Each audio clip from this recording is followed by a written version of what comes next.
தனி மனித அறம் பற்றி பேச மிகச் சிறந்த பேச்சாளர், சிந்தனையாளர், எப்பொழுதும் ஓடிக்கொண்டே இருப்பவர், தன்னை புதுப்பித்துக் கொண்டே இருப்பவர் முனைவர் பர்வீன் சுல்தான் அவர்களை அன்போடு அழைக்கின்றேன். செய்கப்பதம் நெஞ்சே தவம் செய்தால் எய்த விரும்பியதையெல்லாம் எய்தலாம், அன்பில் சிறந்த தவம் இல்லை. வையத்தில் அன்புடையோர் இன்புற்று வாழ்தல் இயல்பு எனும் மகாகவி பாரதியின் வார்த்தைகளை முன்வைத்து மேடையில் இருக்கக்கூடிய பெருமக்களையும் அவையையும் பணிவன்போடு வணங்கி மகிழ்கிறேன். தனி மனித அறம் என்பது எனக்கு மீராமா அளித்திருக்கக்கூடிய தலைப்பு. இன்றைக்கு ஏதோ ஒரு வெற்றிடம் நம்மை சூழ்ந்து இருக்கின்ற பொழுது நடக்கக்கூடிய குற்றங்களுக்கெல்லாம் எது காரணம் என்று அலசி ஆராய்ந்து கொண்டிருக்கக்கூடிய இந்த சூழ்நிலையில் தனி மனித அறம் குறித்து நான் உங்களோடு சேர்த்து கொஞ்சம் சிந்திக்கலாம் என்று நினைக்கிறேன். ஒரு காட்டில் ஒரு புலி 2 பேரை துரத்துச்சு. 2 பேருமே தலைதறிக்க ஓடிட்டு இருக்கும் பொழுது ஒருத்த நின்று தன்னுடைய காலில் இருக்கிற ஷூவுக்கு லேசை டைட் பண்ணான்.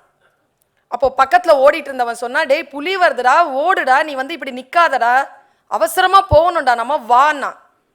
அவன் சொன்னா, இரு, நான் இப்படி பண்ணாதான் வேகமா ஓட முடியும், இரு, வாடா, நானும் அப்படி தானடா இருக்கேன், வாடா, நான் உன்னை விட வேகமா ஓடுறதுக்கு தான்டா நான் ஷூல லேஸ் கட்டுறேன்னு. அவன் நான் வாழ்ந்தால் போதும் என்று நினைக்கக்கூடிய காலச்சூழலின் கட்டாயத்தில் நாம் எல்லோரும் நின்று கொண்டிருக்கின்ற பொழுது இந்த தலைப்பு ஒரு சுய ஆன்ம பரிசோதனையாக நான் உங்கள் முன்னால் வைக்கிறேன்.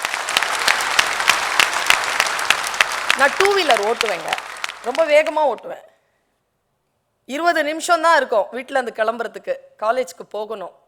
நான் வேகமாக ஓட்டுறேன். ஒரு இடத்துல சிக்னல், நான் நின்றுட்டேன், வேற வழி கிடையாது. இப்படி ரைட்ல திரும்பி பார்த்தா சுவர்ல ஏதோ எழுதி இருந்ததுங்க. ரொம்ப அவசரமான காலகட்டத்தில் கூட என் மனதில் ஆழமாக அப்படியே படிந்த அந்த வார்த்தைகளை நான் உங்களுக்கு சொல்றேன். கடவுள் என்று கையெழுத்து போட்டு அந்த 2 வரி இருந்தது, மனசுல அப்படியே ஒட்டிக்கிருச்சு. நீ அநியாயமாக சேர்த்து வைத்து இருப்பதை, புரிஞ்சிருச்சா, நீ அநியாயமாக சேர்த்து வைத்து இருப்பதை அனுபவிப்பதற்கு என் ஆசீர்வாதம் கொண்ட ஒருவன் வருவான். பயமாயிடுச்சியா, என்ன சொல் இது? அறம் என்பது கொல்லும். யாருக்கு? யார் பிழை செய்கிறார்களோ அவர்களை அறம் கொல்லும். அதனால் தன்னை அறம் கொன்றுவிடக் கூடாது என்பதற்காக, தன்னை காக்க வேண்டும் என்பதற்காக ஆ என்று சொன்னாலே அறம் செய்ய விரும்பு என்று சொல்லிக் கொடுத்தார்கள் நமக்கு. ஏ என்றால் அவர்களுக்கு ஆப்பிள், ஆ என்றால் நமக்கு 2 தான். ஒன்று ஆ என்றால் நம்மளை பெத்த அம்மா, 2 அறம். என்றைக்கு இந்த 2ஐயும் நாம் நம்முடைய ஆன்மாவிற்குள் கரைத்துக் கொள்ளுகிறோமோ நமக்கு முக்தி. எனக்கு ரொம்ப சந்தோஷம். நீதி அறம் பற்றி பேசுவதற்கு ஒரு வழக்கறிஞரை தேர்ந்தெடுத்தீங்க பாருங்க, அங்கேயே உங்களுடைய அறம் ஜெயித்து விட்டது. அவ்வளவு சீக்கிரமா பேசிட முடியுமா? ஒரு வியாபாரியை கூப்பிட்டு வாயா அறம் பேசியா அப்படின்னு விடுறீங்களே. நான் யோசித்து பார்க்கிறேன், எப்பொழுது தனி மனித அறம் காக்கப்படுகிறதோ அங்கே சமூக அறம் காக்கப்படுகிறது. எங்கே தனி மனித அறம் இல்லையோ அங்கே சமூக அறம் கிடையாது. 2 நாடுகள் அழிந்து போயின, ஐநா கூடியது. அப்பொழுது தலைவராக இருந்த கோஃபி அன்னன் சொன்னார், ஒரு நாடு அழிகிறது என்றால் அது முதலில் ஒரு தனி மனிதனின் மனதில் தான் கருப்பு விதையாக விழுகிறது. தனி மனிதனுடைய மனதில் விழக்கூடிய கருப்பு விதைதான் இந்த சமூகத்தை அழிக்கிறது. நான் யோசித்து பார்க்கிறேன், பாரதி பேசுகிறான், முத்துமாரி அம்மனை வேண்டுகின்ற பாரதி சொன்னான், துணி வெளுக்க சாம்பல் உண்டு எங்கள் முத்து மாரியம்மா, எங்கள் முத்து மாறி, மனம் வெளுக்க சாம்பல் இல்லை எங்கள் முத்து மாரியம்மா, எங்கள் முத்து. மனம் வெளுக்கிறதுக்கு எங்கிருந்து போறது சாம்பலுக்கு? மனம் எப்பொழுது அழுக்காக இருக்கிறதோ சமூகம் எப்படி சுத்தமாக இருக்கும்? தனி மனித அறத்தை தொலைத்திருக்கின்ற காரணத்தினால் தானே மரம் வெட்டுகிறோம் நாம். எங்க கல்லூரியில மரத்தை வெட்டினாங்க பில்டிங் கட்டுறதுக்காக, எங்க டிபார்ட்மெண்ட் முன்னாலதான். அன்னைக்குதான் நான் உணர்ந்தேன், எத்தனையோ ஆண்டு காலமாக பார்த்து வளர்ந்த கிளை பரப்பி நின்ற அந்த பருத்தி மரம் 3 நிமிடங்களில் சாய்ந்தது. அந்த குரல், அந்த சப்தம், அன்றைக்குத்தான் நான் நிலம் மாரடித்து அழ கேட்டேன். எங்கே தொலைத்து விட்டோம் நாம் நம்முடைய அறங்களை? நகங்களை வெட்டுவது போல் மரங்களை வெட்டுகிறார்கள். முன்பின் சாய்ந்து பழக்கமில்லாத மரங்கள் சடச்சட என்று சரிகின்றன. தனி மனிதனுடைய மனதில் அன்பு இருந்தால் மரம் வெட்டுவோமா நாம்? தனி மனிதனுடைய மனதிலே அறம் இருந்தால் வியாபாரத்தில் கலப்படம் செய்வோமா? ஆங்கிலேய மொழியை நான் நேசித்த ஒரு இடம். கலப்படத்துக்கு அவன் செருப்பால் அடிச்ச மாதிரி சொன்னான் பாருங்க, அடல்ட்ரின்னு. என்ன மரபு நம் மரபு? தனி மனித அறத்தில் நின்று திளைக்கும் மரபு நம் தமிழ் மரபு. சாதாரணமான பரம்பரை இல்லைங்க தமிழ் மரபு பரம்பரை.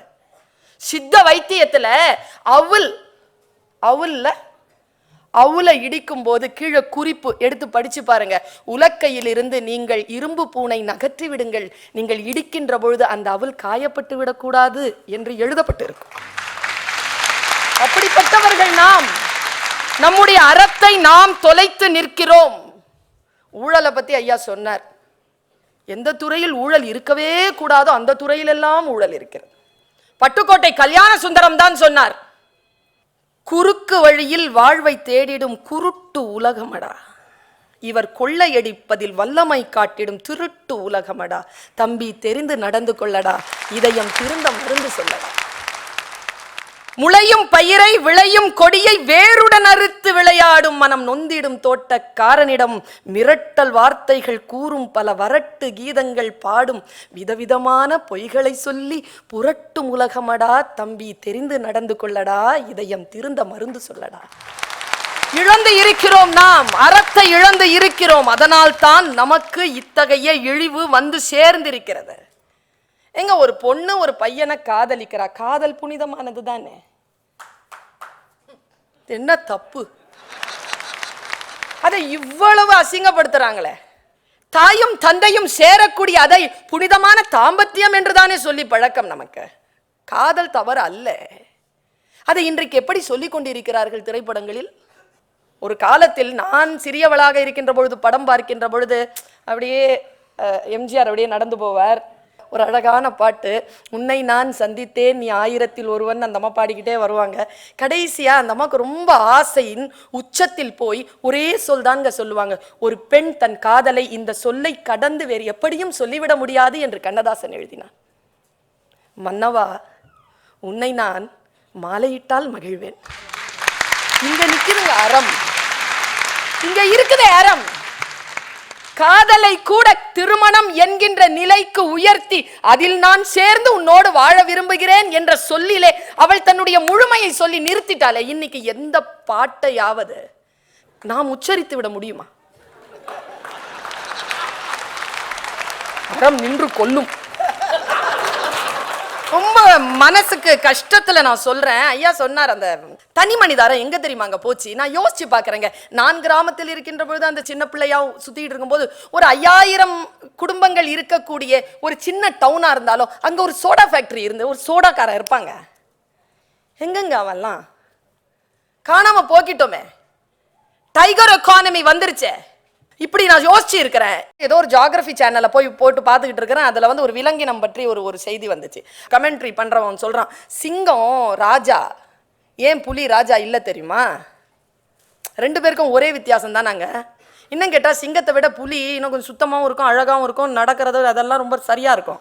இருந்தாலும் புலி வந்து ராஜா கிடையாது, சிங்கம் தான் ராஜா. ஒரே குணம் தான் வித்தியாசம். என்னன்னா சிங்கம் பசிச்சாதான் அடிக்கும், புலி பார்த்தாலே அடிக்கும்.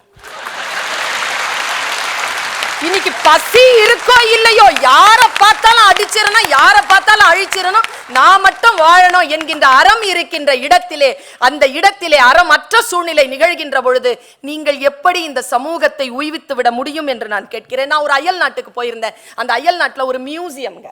அதுக்குள்ள போறேன். தண்ணிங்க, தண்ணியில இந்த வைரம் வைடூரியம் மாணிக்கம் எல்லாம் பெரிய பெரிய கல்லா அப்படியே கீழே போட்டு வச்சிருக்காங்க தண்ணியில. அந்த ரூம்ல வேற யாரும் இல்லை, ஒரு கைடு தவிர்த்து. நான் அந்த கைடு கிட்ட கேட்டேன், நாம போற இடம் எங்கிருந்து புறப்பட்டு போறோங்கிற இடம் இருக்குல்ல,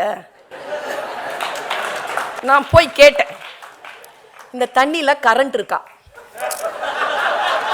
அவர் என்ன மேலே கீழே அப்படி பார்த்து சொன்னாரு, இல்ல அப்படின்னாரு.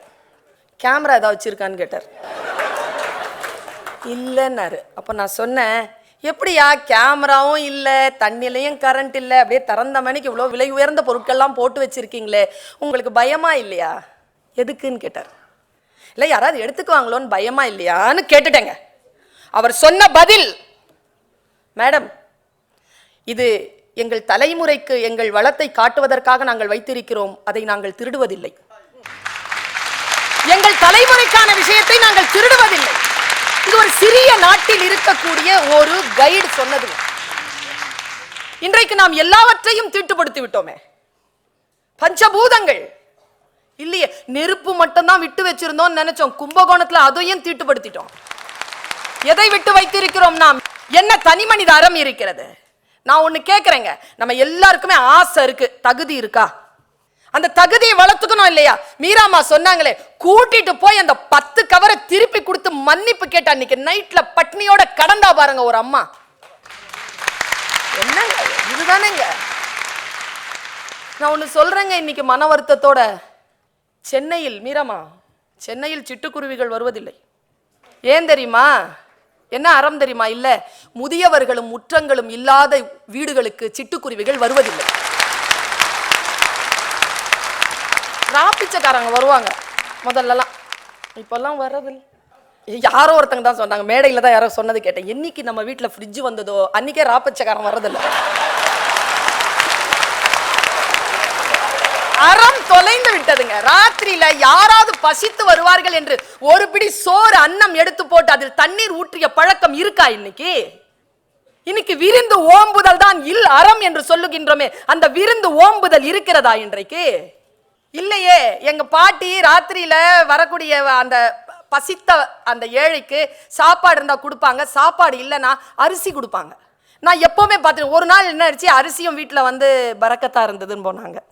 இறையொருளோடு இருக்கிறது, எனக்கு குறைஞ்சி இருக்குன்னு சொல்ல மாட்டோம். அன்னைக்கு வீட்டில் வந்து அரிசி பரக்கத்தா இருக்கு, சோறு வந்து எல்லாரும் சாப்பிட்டோம், தீந்துருச்சு, கொஞ்சமா இருக்கு, அது பத்தாது. அதனால எங்க அம்மா என்ன சொல்லிச்சு, என் கையில ஒரு 4 அணாவை கொடுத்து இது போய் அவர் கொடுத்துட்டு வந்துச்சு.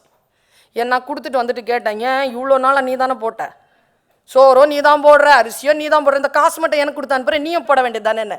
அப்போ அம்மா சொன்னாங்க, இந்த உன் கை சின்னது பாப்பா, அது அவ பசிச்சு இருக்கிறானா, போடுறதுக்கு லேட் ஆகும், அதனால தான் நான் போட்டேன். இது ஏன் தெரியுமா உன்கிட்ட கொடுத்தேன், நாளைக்கு உன் கை பெருசாகின்ற பொழுது மற்றவர்களுடைய வயிறு தனியே நீ அன்னமிட வேண்டும் என்கின்ற பயிற்சி உனக்கு வர